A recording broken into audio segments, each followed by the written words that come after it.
Do you know the Chinese word for sage means somebody who listens well? It has the character for ear in it. So that sacred listening is something that they have in common with the Chinese idea. Welcome back to Religion to Reality, the podcast about living an integrated life. I'm your host, Dave Plisky, and I'm joined by my friend and co-host, Father John Gribowich. This season is all about listening. And so as two Catholic guys, we are doing our best to listen to a wide variety of voices from across faith traditions. And this is our first episode with Daoism. When we were first setting up the season, Daoism was the tradition I was most excited to explore. I first encountered the Tao Te Ching in college, and I remember feeling at the time that a lot of it felt pretty compatible with my Christian faith.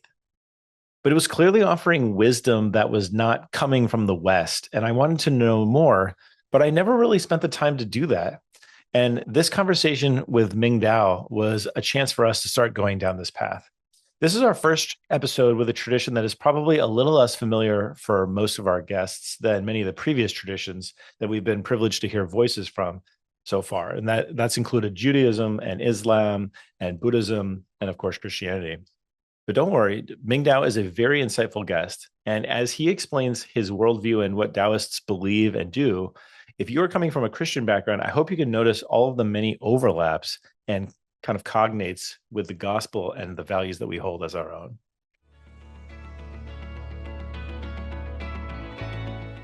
Deng Ming-Dao, an author, artist, and teacher. He is the author of 365 Dao, Chronicles of Dao, Scholar Warrior, Everyday Dao, The Lunar Dao, The Living I Ching, Zen, The Art of Modern Eastern Cooking, and The Wisdom of the Dao. Every journey begins with a single step, and The Way of Heart and Beauty. His books have been translated into a variety of European and Asian languages. Deng Ming-Dao was trained in Chinese martial arts and has trained since 1975. His teachers have come from Beijing, Hong Kong, Taiwan, and two Daoist mountains, Huashan and Wudangshan. He has been most involved with the internal systems of Xingyi Guan, Baguangzhang, and Tai Guan. And he has given many workshops to introduce Chinese martial arts and Daoist wellness techniques. His forthcoming book is The Complete Tao Te Ching, Lao Tzu's classic on wisdom and harmony, to be published in November by Shambhala Publications. Ming-Dao, it's great to have you on the show. Welcome. Thank you. I'm honored to be here. And yeah, man, I'm so sorry for all those words I was butchering. That's okay. Don't ask me to speak Latin. Yeah, fair enough. Me neither. So we usually like to have our guests begin just kind of with their own personal story. We'd love to hear kind of, you were telling me a little bit about your upbringing earlier. So I'd love for our listeners to be able to learn about, your, spiritual journey and how that all took shape. Well, it happened probably before my teenage years, but, I was unhappy. And I was looking for solutions. And on my mother's bookshelf were some books. One was the Tao Te Ching, one was a book about Zen Buddhism. And I kept reading about meditation and what was this all about. But at the same time, whether it was a Taoist book or a Buddhist book, or as it happens, a Confucian book, there was this word Tao that kept coming up. Like, why are these people all talking about Tao? And what is that? And then as I was an art major, and then as I looked into art and culture, there's that word again, the Tao of painting, the Tao of this, the Tao of that. So I wanted to know about it. Now, what drew me to it was this idea that in the particular strain of Taoism that I practice, it says you begin from the physical to get to the spiritual. In other words, it was a step-by-step system from just warm-ups, making sure your ankle's flexible or whatever, step by step all the way through meditation. So I thought, well, that's great because I need something really simple and a procedural to follow. I can't just leap to some philosophical idea. So that's how martial arts and a breathing system called Qigong are connected to the spiritual ideas of Taoism. It goes from the physical to the spiritual. And that's what drew me to the system. Hmm. And so how did you get started as you first saw those books? Was it just you're like, wow, Well, this I tried to meditate on my own just out of a book, Mm, which was not possible, right? Because first of all, the writings are pretty opaque in a way. And I didn't have any techniques. I was just like sitting there and so on, right? And then I met my teacher, and I was already studying Tai Chi, which is a Chinese martial arts form, but he was a Taoist. And he said in our first meeting, oh, I just teach martial arts as a sideline. What I'm really interested in is Taoism. That was what I was looking for. And that was in 1981. And that's how I got started with the system I practice to this day. Hmm. So let's hear about that system. Can you just start unpacking it for us? I mean, we can imagine there's going to be m many of our listeners who really have no idea what what you're even talking about, right? So Mhm. let's just try to get to the heart of it here. What is Taoism, especially to you, your system, and more most importantly, how it's really affected you and maybe made you into the best version of yourself if you look at it that way. Okay, you just use that phrase, the best version of yourself. That alludes to self-cultivation, which is a very deep concept, not just in Taoism, but in Chinese culture. And it's easy to think of that as, oh, can I be better than myself? Mm, But that's not the Taoist approach to it. The Taoist approach is that you're already naturally pure and good, but that you've been ruined not only by socialization, but bad ideas, bad habits, and so on, right? hmm So the idea is not to make yourself better. The idea is to divest yourself of these obstacles. To that matter, then, if you're starting, the first task would be purification, because at least you want to be healthy and not be clogged up with bad food. You want to be clean. You don't want to be dirty, right? And if you have health problems, aren't those obstacles? hmm So the easiest thing to do is start with that physical purification, which means cleansing yourself and making yourself healthier. Now, how do we get from the physical to, let's say, the more intangible aspects of meditation? There's a gulf there, isn't there? And the bridge to that is the breath, because the breath is both under your voluntary control and also is involuntary. And you've heard people say that their breathing changes according to their circumstances. If you see a little kid looking at something they're fascinated with, doesn't their breathing slow down? And they're like barely breathing at all? And if someone's frightened or excited, doesn't their breathing suddenly get really rapid? So, this is an idea that your breath is reflective of your mental state. So, if you can control it partially involuntarily, can you use the breath to discipline your mind? And that's the simple thesis of Qigong or breath training. mm, If you do that, then you gain some control over your mind, you gain calmness, and then you can open the way to meditation. So that's how it works. You start from the physical, you have to purify yourself and divest yourself of as many obstacles as possible, improve your health, secure your link to your breath, and use that to get at your mind. mm, How mm. is your teacher involved in what you're doing there? Is it your teacher that lets you know when you're sufficiently purified, or is that something that you know yourself? And how does that all work? Well, I think both of you will know, right? And I think the obvious idea is, first of all, you won't get sick so much, right? Because after all, if you are, well, the Chinese idea is that if you're healthy and well, you won't get sick. But now, don't we say that in the West too? right? If someone is run down or your immunity is low, we say, well, then you're going to get sick more often, yes? Hmm. So, how would you remedy that? You would improve your health, bolster your immunity, and that would be good. So, on one level, you won't get sick so much. You won't have aches and pains. You can solve all those little problems. And then there's the mental state. Will you be less bothered by daily events? Right? Because if you have an understanding of who you are and you have secured this calmness through breath training, you shouldn't be bothered by things so much. Now, truthfully, you still need the philosophy to help you give yourself a mental framework to understand your problems.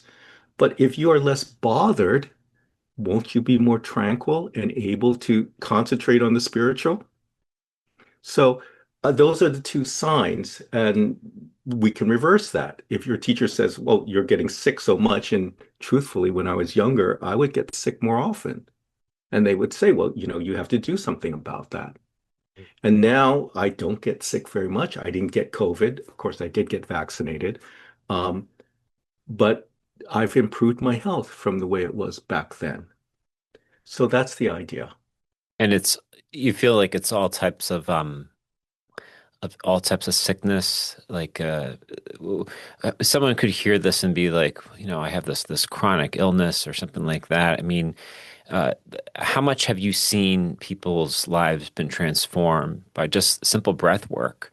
Because honestly, I'm a big believer in breath work. So you're speaking my language in so many ways, and I can understand what you mean. And meditation, I think, is just essential for good living and just grounding us in just reality. So, like, what have you observed, not just from your own life, but just with people that you've mentored? What type of radical transformations have you seen as people go through a cleansing?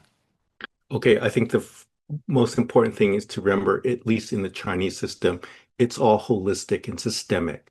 So it's not like I have problem A, so I have solution B. I solve problem A, I'm done. It's not Hmm. like that. It's a complete transformation. And you Hmm. ask what I've seen, and I'll tell you what I've seen that is so prevalent that I can't deny it. Mm. When people start practicing, about a month in, they get terribly sick. Now, that doesn't sound attractive, but this brings up the Chinese idea that you have to pull a sickness out of yourself.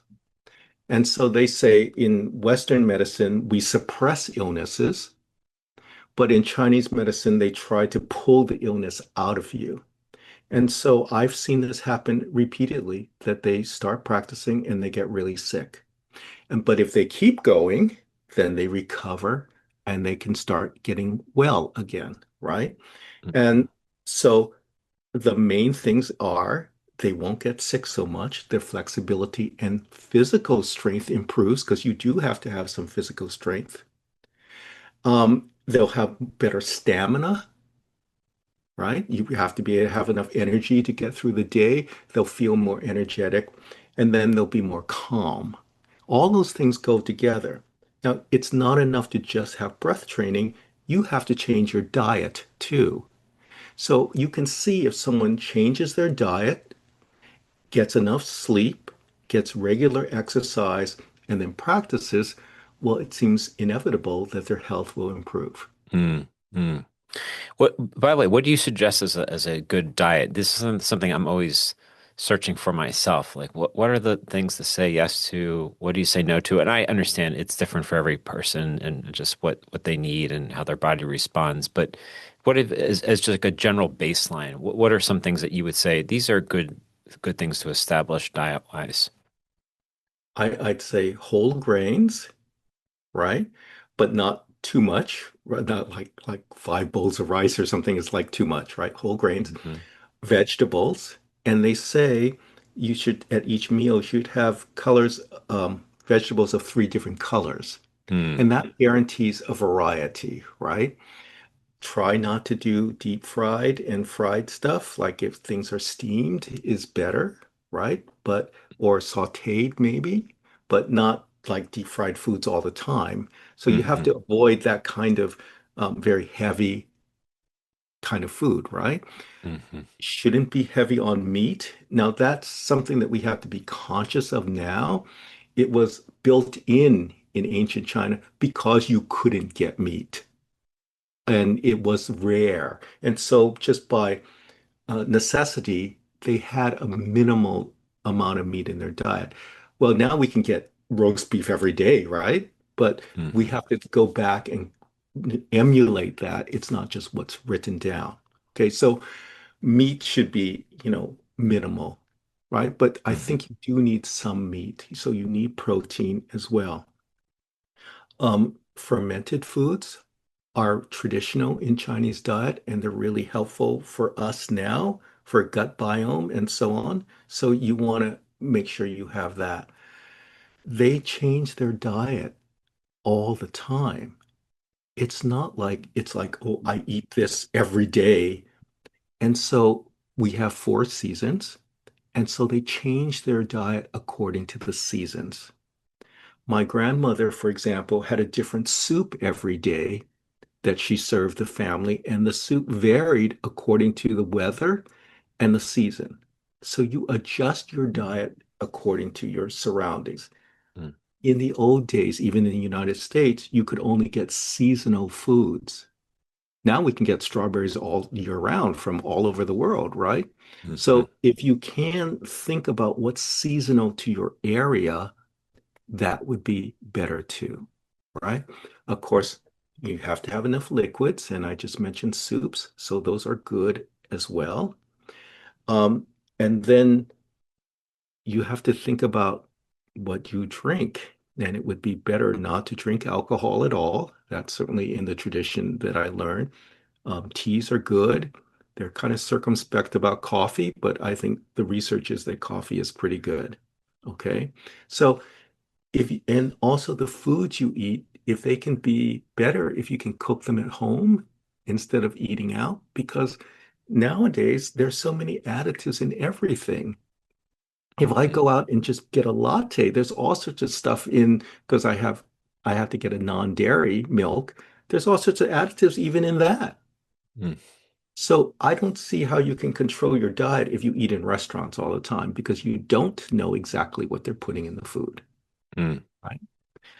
So those are the ideas. Can you eat whole foods? Can you eat lots of vegetables? Can you keep up your liquids? Can you eat a variety of meats but keep them minimal in your diet, right? And can you control what you drink? Those are some simple ideas. That's great. Thank you for being so specific with everything there. I mean, it's so helpful. I really appreciate whenever we start talking about mind, body, spirit integration. So that's a really just a way to kind of Right. just focus on really how our what we intake in our body is just transformative within our whole self, whole spirit. Right, that's the point. If you want to transform mind, body, and spirit, begins with the body. And if you Hmm. want to transform the body, it begins with diet and sleep and exercise. And then your progress is assured, right? But if you say, I'm just going to believe in this and this and this, but I'm still going to eat it hamburgers every day, you're not going to make it. Hmm. Is that what makes Taoism a religion rather than a philosophy? Because it's got these embodied practices that are part of Qigong and all that, or Well, okay. So I think the idea that there is a religious Taoism and a philosophical Taoism is a scholarly construct, okay. right? I don't know that people, ordinary people would make that distinction. And my fear is that people say, I'm a philosophical Taoist, so I don't have to pay attention to all those other stupid rules. But that's not true. Who cares if your philosophy, what your philosophy is, if you're decrepit and unhealthy? Hmm. And you can't possibly have that kind of spiritual understanding if you're clogged up, right? So I think, and I don't know that it's necessary to make that distinction. I think both philosophical and religious Taoists would practice this. I think it's just that the religious Taoists would have more prohibitions laid on top of it. I gave it to you as a series of recommendations. they would say all sorts of bad things will happen to you if you don't do this, right? But at base, the idea is the same. When you put yourself out of that, it seemed like you said they would tell you. So do you not do you don't see yourself as part of that, or Well, can I suggest that if you understand something, you don't need a religious figure to threaten you, right? And I will just say that I don't go to a lot of religious Taoist ceremonies and so on. First of all, because it's more ceremonial than it is actual. Hmm. Now, we just went through all this stuff about Qigong and so on. They would say that chanting is Qigong. And well, okay, maybe so, but I just don't see how that would do it for me. It wouldn't be enough for me for what I need physically. Okay. And I don't need to be threatened in order to understand a concept. And Mhm. so why would I be afraid of some God coming down and smiting me when I can just do follow the rules, right? So that's the difference. And also, in Taoism is vast. It's so vast that probably at its edges, it starts contradicting itself because it didn't come up from a founder. It came up from the people over thousands of years. So, of course, there's a great diversity of thought and methodology. Mhm. That's why you pick one area of Taoism to follow, just like I did, right? It's Mhm. not, you can't follow it all. It's impossible. And in religious Taoism, there's a heavy aspect of superstition, which I stay away from. And there's also a very scary part of it that has to do with like demons and devils and exorcism. And I stay away from all that stuff. So that's why I don't go to many religious Taoist, ceremonies or anything like that.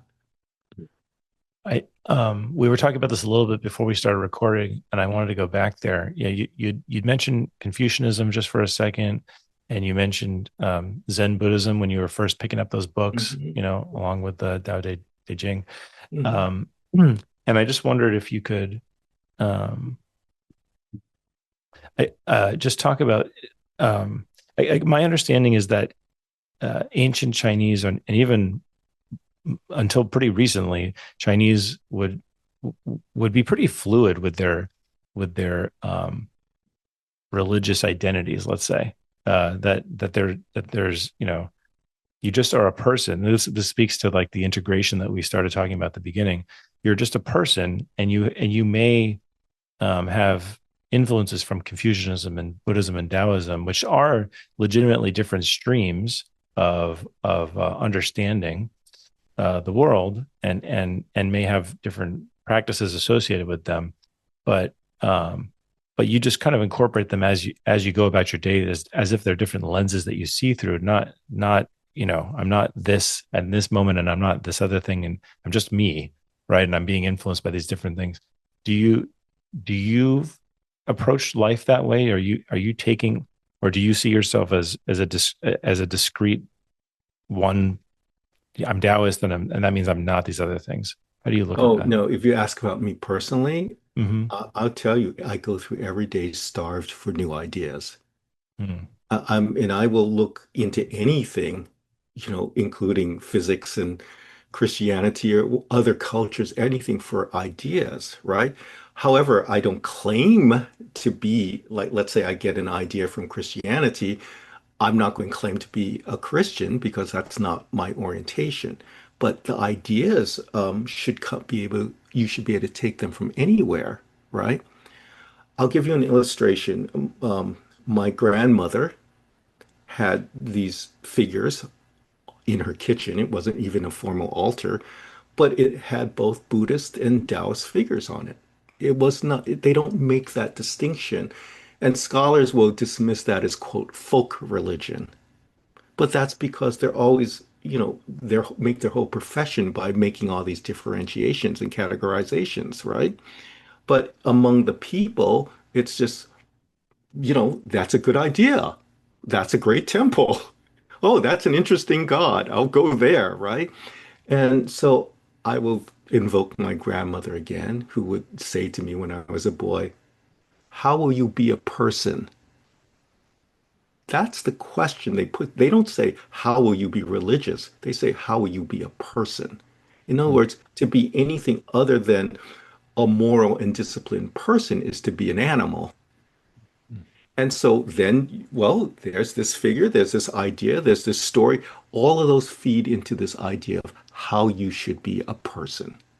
And that's why they don't make those distinctions between doctrines or even between sects or even between religions.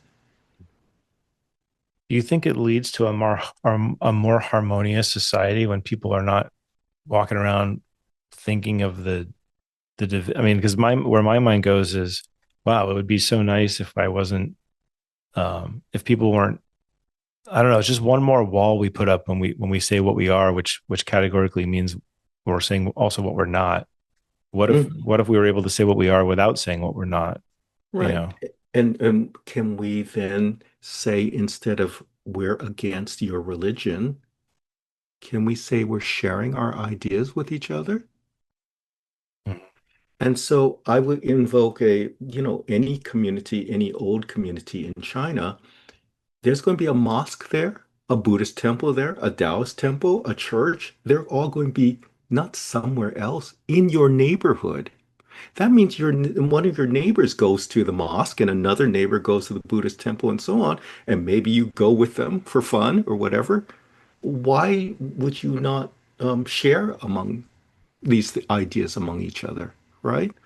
And so not that there weren't religious conflicts and not that there weren't religious wars in the deep past, but there's no basis for that in ordinary life.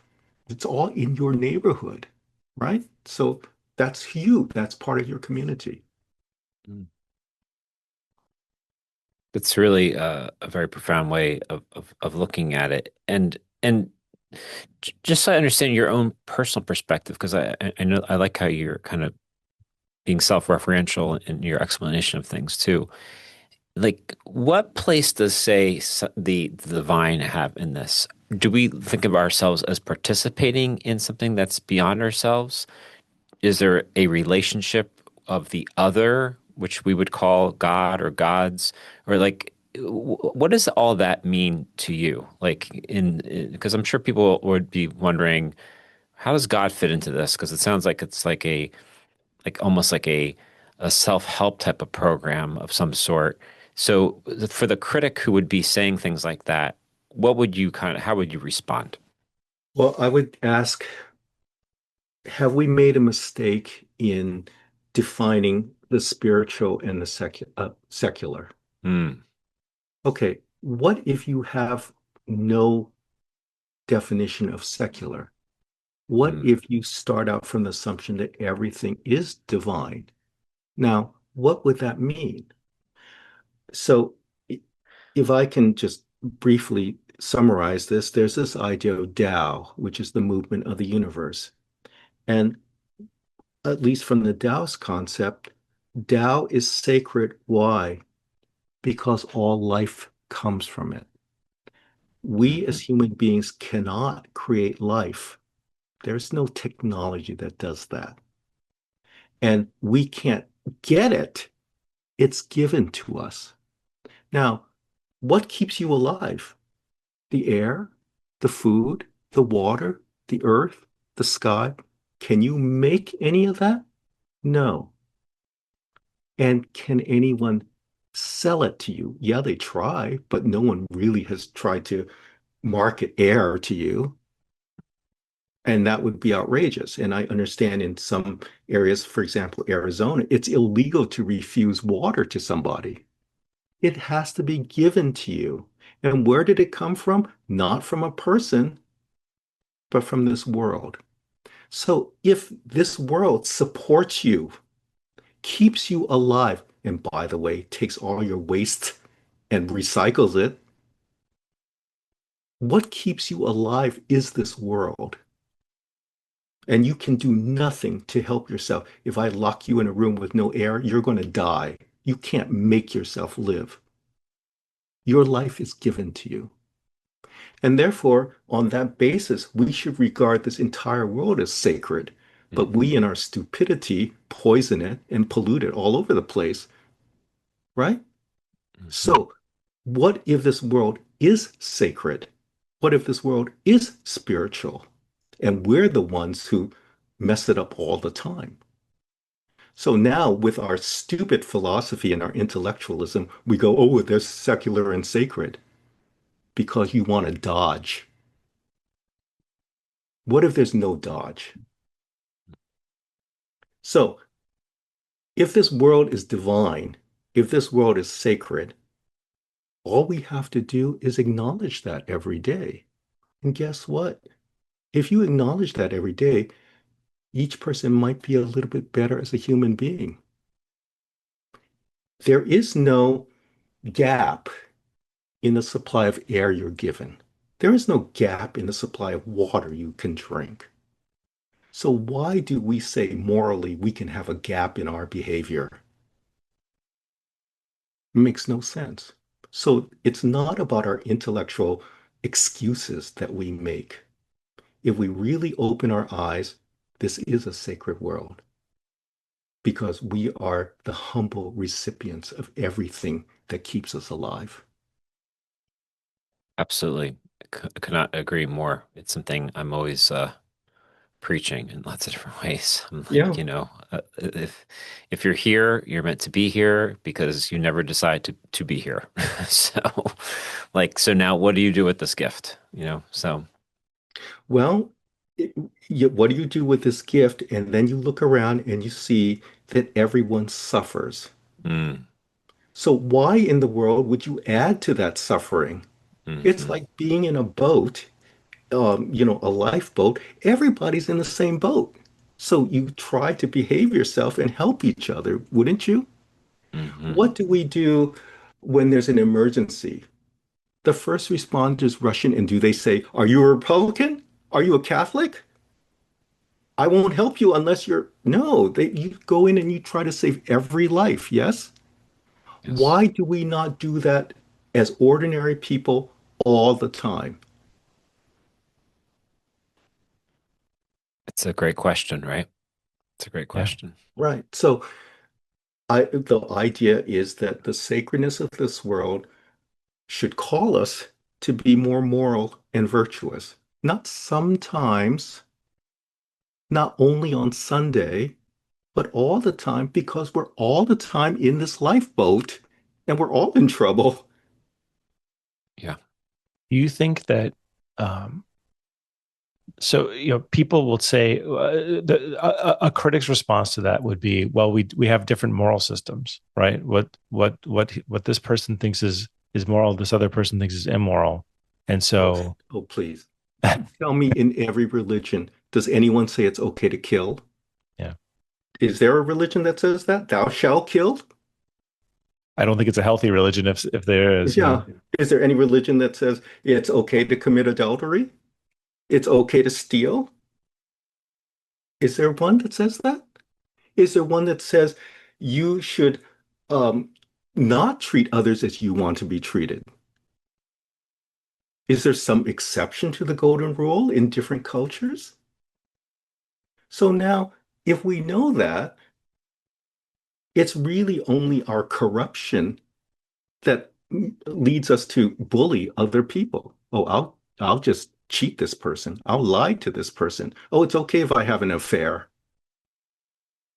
Oh, if you don't live your life as if there's an exception to sacredness, then there's no time in which you can be immoral. It makes no sense unless you're just selfish and you just want to rationalize your way through life. Yes, the religions have different forms, but to quarrel over their language just because we're looking for a loophole is disingenuous. How do you deal with, let's just say, the problem of evil in the world? What is the best way that you have found to engage with, say, someone who's, let's just say, being completely unreasonable, bullying, doing something harmful, what is a process that one can go through to try to, so to speak, love thy enemy in in Okay. in, in that situation? Okay. Mm. So first of all, unlike other traditions, I don't think that there's support for any existential evil in Taoism. Evil is not a matter of this world. And why is it not a matter of this world? As I said earlier, it's because this world sustains us unconditionally, right? There's nothing in the world that says, I'll only give you air if you do this. And that's the problem, you see, because in Taoism, your behavior is your choice. And there's nothing divine that's going to force you to behave. You have to choose to behave. So, yes, you do need a philosophy to understand it, that you should be unselfish, right? Or you should be compassionate, right? So, the next thing I will say to you is when there's a tsunami and thousands of people are killed, or a landslide and someone's killed, for wildfire, do we ever say that's evil? We do not, because those are natural occurrences. If someone's killed in a car accident, it's lamentable, horrible, yes, but do we say it's evil? So in our hypocrisy, we just argue our way out of things because we don't want to behave ourselves. But you see, in any natural occurrence, we don't call it evil. Hmm. So therefore, evil is not an existential problem. It is a human behavior problem. And again, people look for these excuses and say, well, it must be the devil, it must be this and that. No, you just want to steal. You just want to have an affair, right? So evil is a human behavior. It is not a divine problem. It is not a holy problem. It is a human problem. All right. One, we have to look at that evil or it's a misbehavior of people. At least I think of that as being misguided. And yes, I know that there are some people who are just so far gone that they are, savage and brutal and have to be stopped. I mean, like pedophiles and cannibals and so on, right? Mass murderers and so on. And if you look at all those people, they had some, terrible life experiences, right? Or they were raised in a way that was corrupt. Maybe they were taught wrong, which is why we have to take care of children so carefully. There are plenty of people, actually, even when I was growing up, people would tell me stuff that, was wrong. Oh, get him before he gets you, right? Hmm. Nobody's going to care about you in life, right? And you scratch my back, I'll scratch yours. These are the kinds of things I was taught as a boy, but they lead to corrupt actions. And I think when you find somebody who is bad, you'll inevitably find in their childhood or their early life great disadvantages or great mistakes. Now, here's a problem. I guess I shouldn't say it's a problem, but it is a spectacular challenge. In Taoism, they say you rescue everybody, both the good and the not good. Oh my God, I have to save everyone? That's what it says. Now, how do you do that? That means you have to be compassionate and caring about everyone. Number one, you shouldn't add to everyone's burdens by being selfish. And then when you have somebody who's in trouble, you should help them. What do you do then about a criminal? You do have to stop the criminal. But do you notice that we don't just shoot people in the street? We try to put them through a reasonable process and inquire into the reason for the crime. Yes, that's mercy. We are supposed to be merciful to everyone. We don't just kill them just because they offend us. And then we have a scale of hopefully to try to rehabilitate criminals. Yes, are some people terribly far gone? Yes. But there's some people who just maybe made a mistake. They stole because they were hungry, right? Or they're addicted to drugs because of pain. Well, we try to have a adjustment and an understanding of that. Doesn't mean that we let everything go, but it means that we're nuanced in terms of how we deal with criminal behavior. A lot of what you've been talking about is, as you've been saying, a transforming of the self, and it's individual practices that any of us can adopt, and that you have cultivated. I wonder, what where does what is where do you meet, where do you get in touch with community in your practice of Taoism? How does obviously, as you interact with any given person throughout the day, you're all of this is working. That's what we mean by the integrated life. But are there things that you do? Are there practices that you do intentionally? Maybe it's your martial arts, or I don't know. I just wondered if there are kind of like solo activities, and then there are more community oriented activities that you take part in. Right. I mean, I think everybody who's, in Taoism can belong to some sort of community, right? For me, it happens to be going to a Tai Chi class, right? But you can go to a temple, for example. But don't forget that Taoism is integrated with the Chinese community. So one of the ways that that happens all the time are the festivals that go out through each month. And those festivals involve the whole community. They involve a lot of the ideas and practices that we've been talking about, albeit in the form that people can relate to. But at base, if you look for any of those festivals, they have Taoist principles embedded in them, right? And that's why another reason, because you alluded to this earlier, that's why people don't think about whether they're Taoist or not. They're thinking about whether they're in their community or not. And the community just over thousands of years has been shaped by Taoism and Buddhism and Confucianism so that the festivals become an expression of these ideas. So if you participate in the community, it doesn't have to have like the word Tao on top of it. You are participating in that tradition because Taoism is a part of the greater Chinese community. Hmm. Can you tell me about these festivals, these monthly festivals that you mentioned? Well, first of all, the festivals, not all of them, but most of them are key to the lunar solar calendar.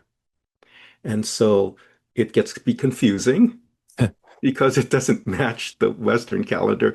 And you'll hear in Chinatown or Chinese communities all the time, it's like, when is this time? When is it?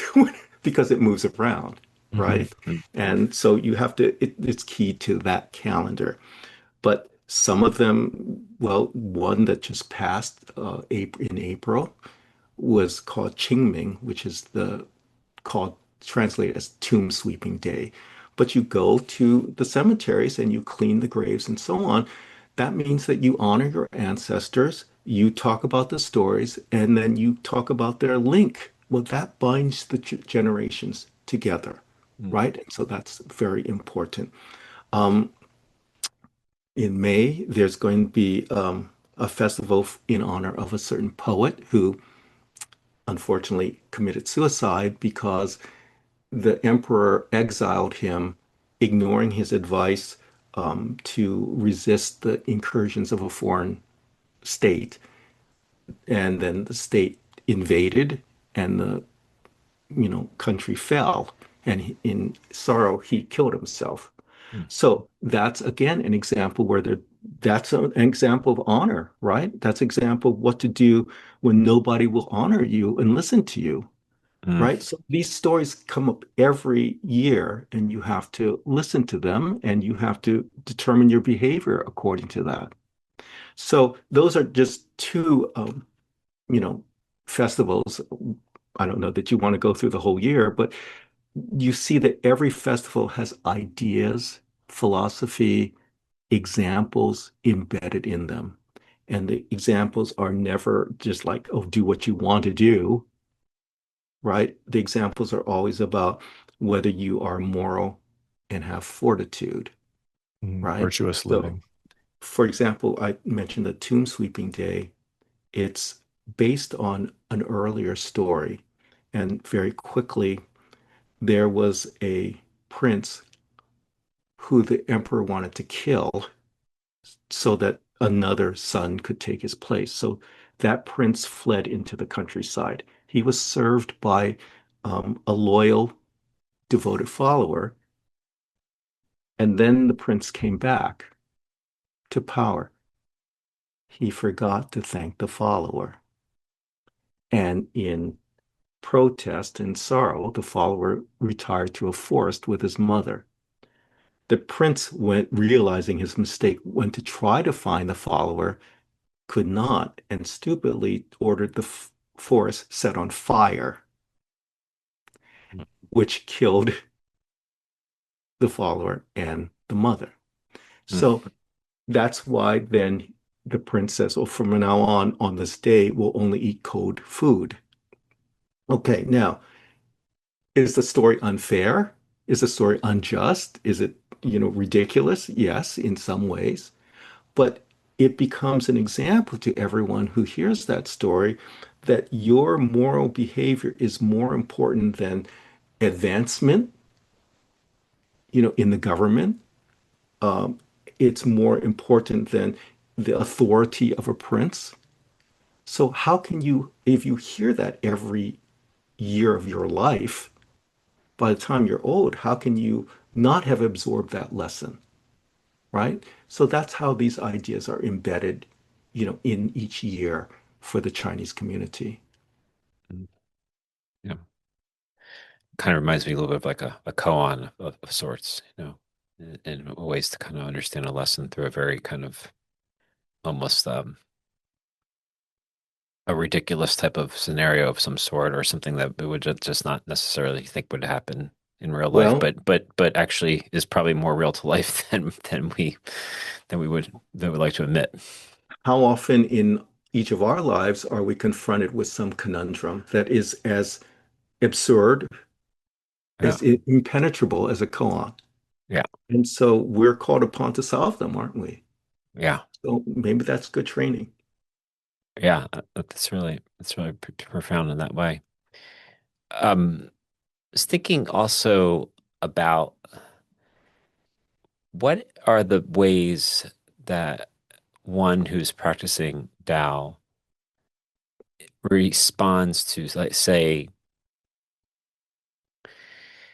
issues that involve the placement that they have in society. I mean, we live in a world that has lots of different expectations placed upon us that we may not always agree with. Like, oh, we have to pay taxes, and we don't maybe like where our money goes to, or conscription is a real possibility in many countries and things like that.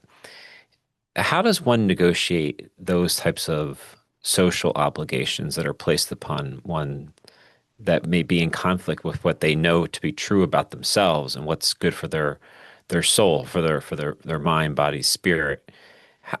What's the best way to negotiate things like that? But wait a minute. So if paying taxes is not a matter of your soul, right? It's an obligation, right? If you live in that society, then you're obligated to follow the rules of that society. If the rules are wrong, then it's your duty to advocate to have them changed. If you go back to that story about the follower who was burned, he was protesting, the behavior of the prince, which is usually what irrefutable, right? And so in that regard, you opt out or you withhold yourself.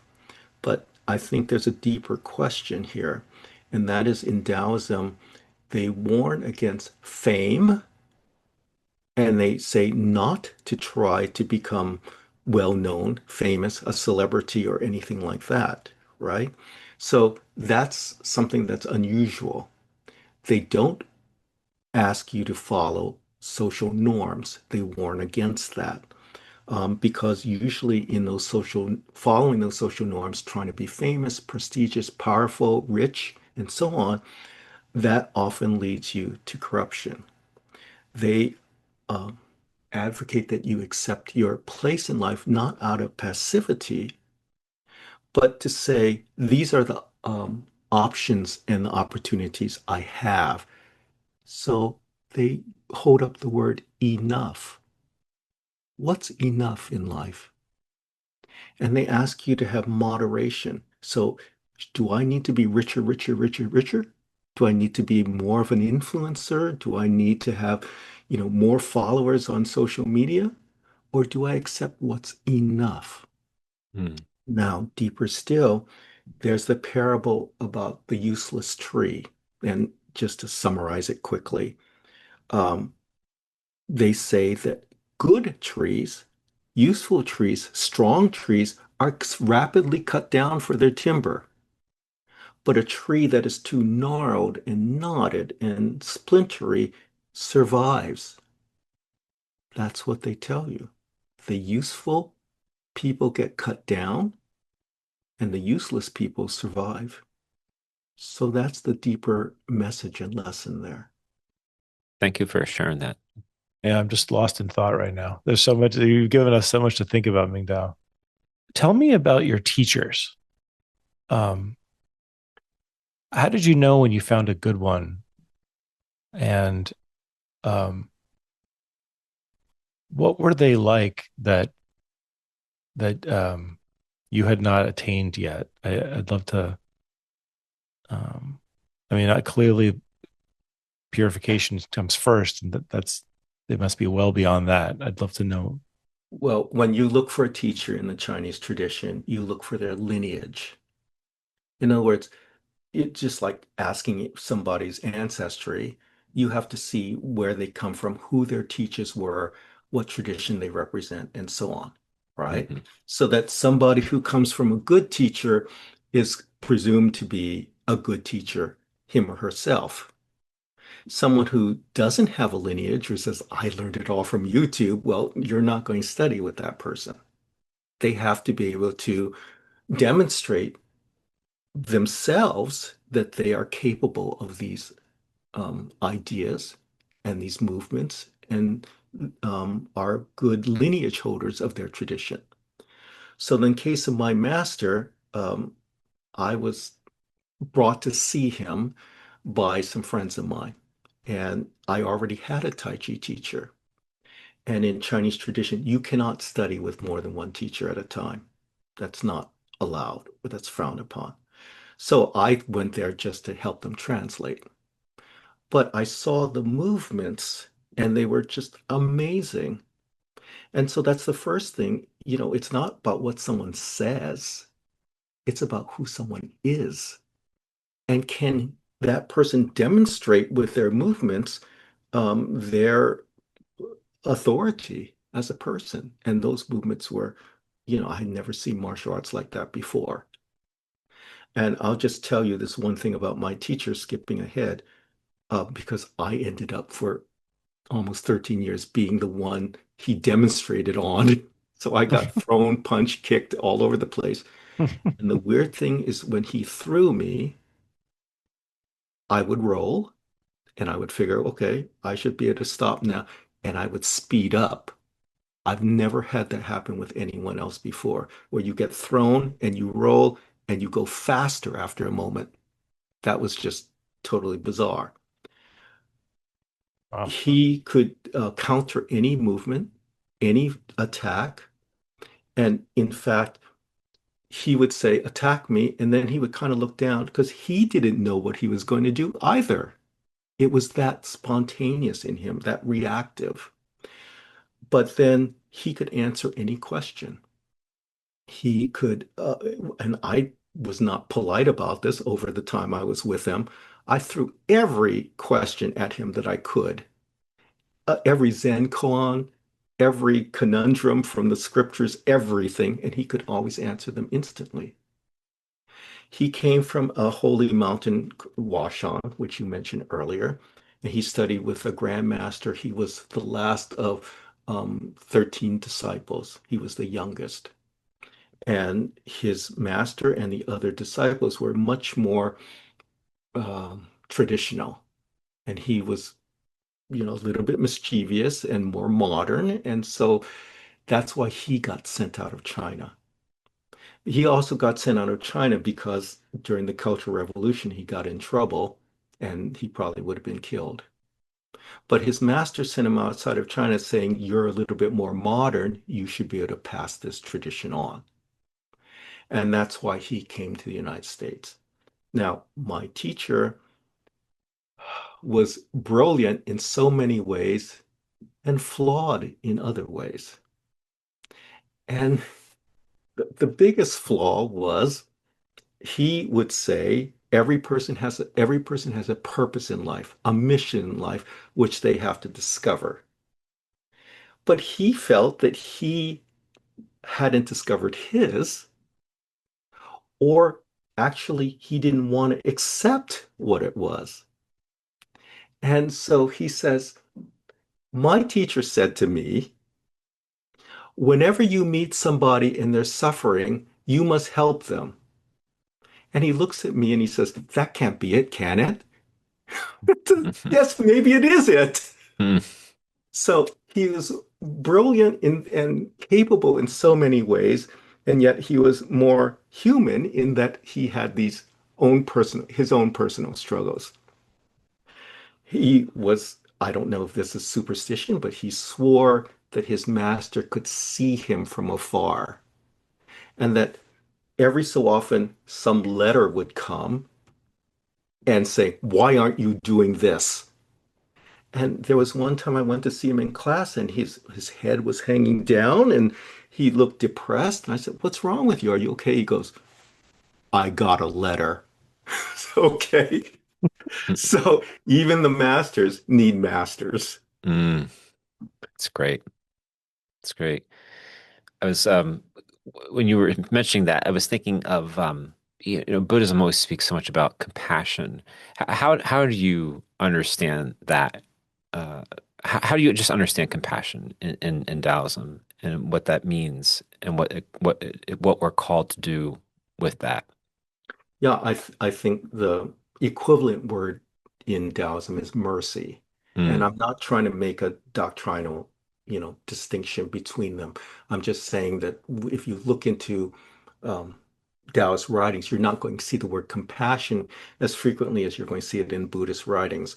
But I don't think you should say that the two are different. mm, Okay. interesting. Because Um, like in the Christian tradition, especially Catholic tradition, we use the word mercy a lot. Even Pope Francis, that was a big thing, a word that kept on coming up. God is merciful. We are meant to be merciful. And yes. and sometimes people have a hard time with understanding what that word means if they are more used to things like of hearing words like compassion or just or even just being charitable or something like that. So we're using different words to try to kind of get at like a way to live life so that you become fully the person you're meant to be. And I Um, think that a lot of the compassion work that I've kind of encountered is so much on self-compassion too. Like, is it possible to be merciful to yourself, to recognize, where you've been and what you've done as a way as really as a way to kind of respond to what was in your life, that you did the best you could with what was happening, and now it's time to grow from that experience.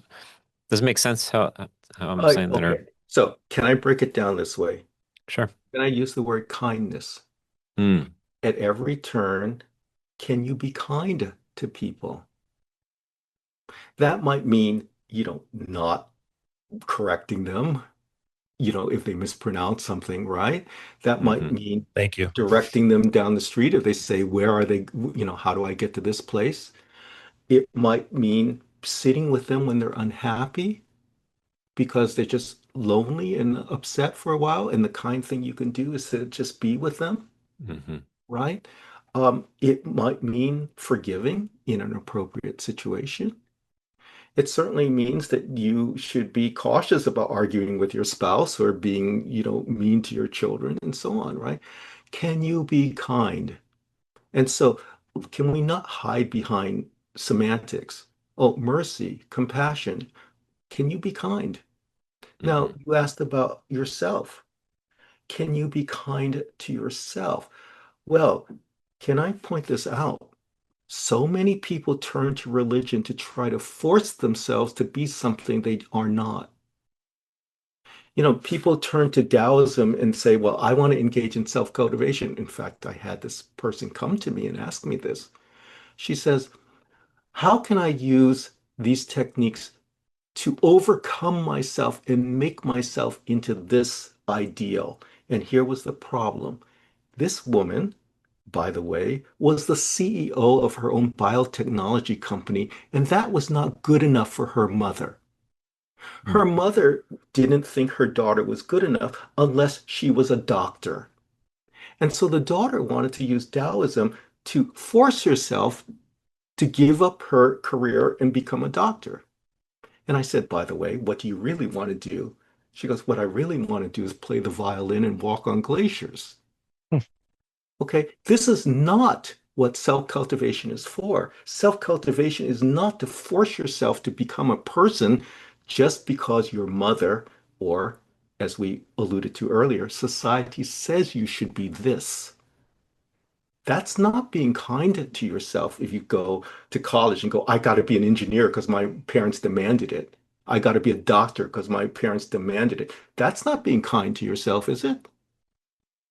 Mhm. So being kind to yourself means to accept who you naturally are, right? Now, I'm naturally an artist and a writer, but also I end up writing about certain subjects. Would it be great if I could write a novel? Well, yeah, maybe so. Or could I not be more commercial in what I write? But no, I keep writing about this stuff. Well, kindness would be to accept who I am.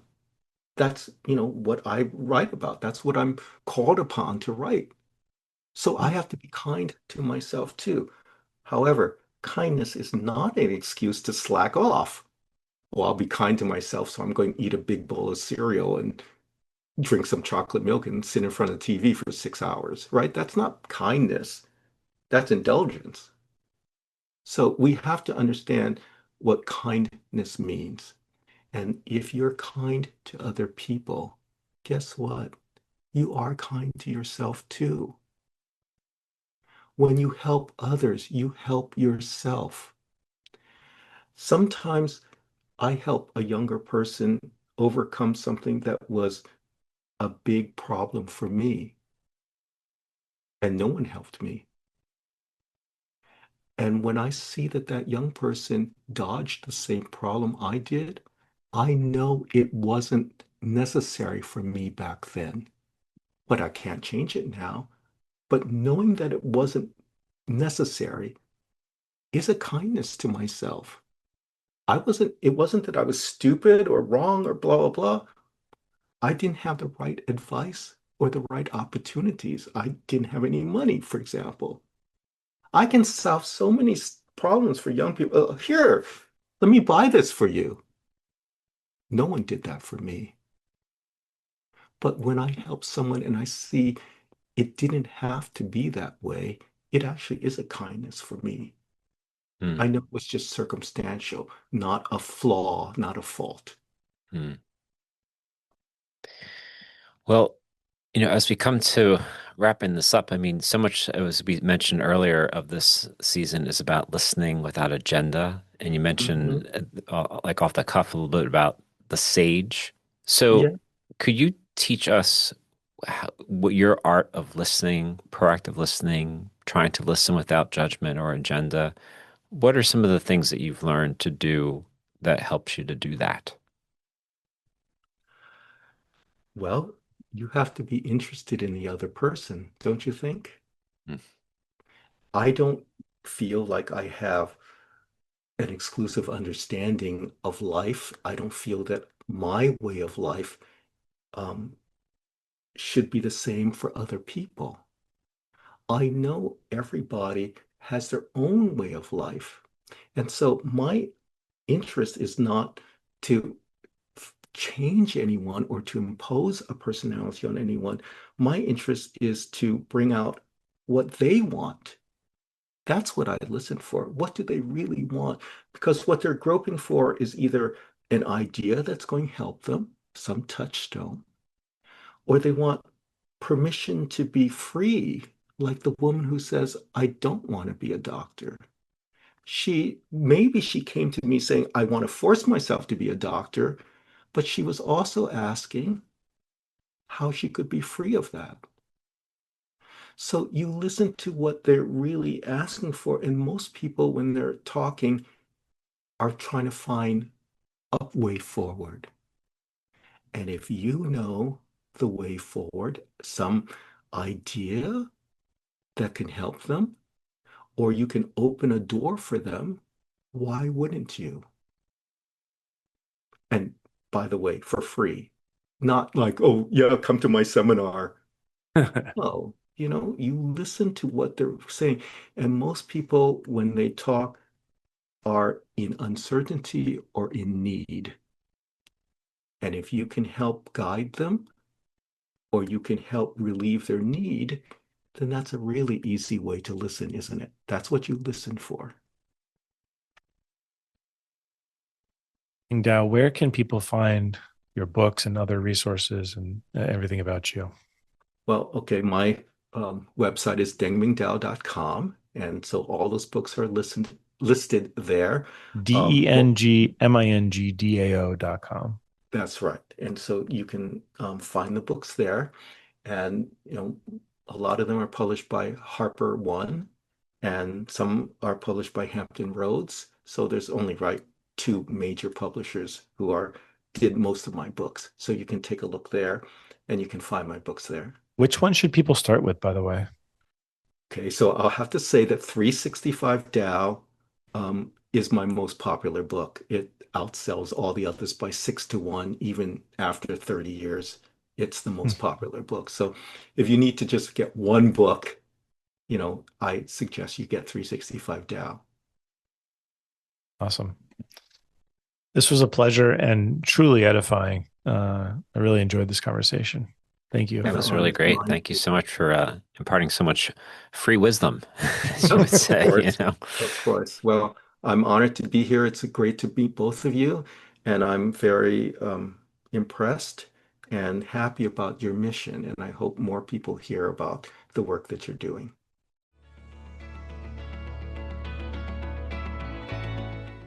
I love the calm way Ming-Dao Deng takes the time to just explain everything to us guys who are coming with very little experience or knowledge of Taoism.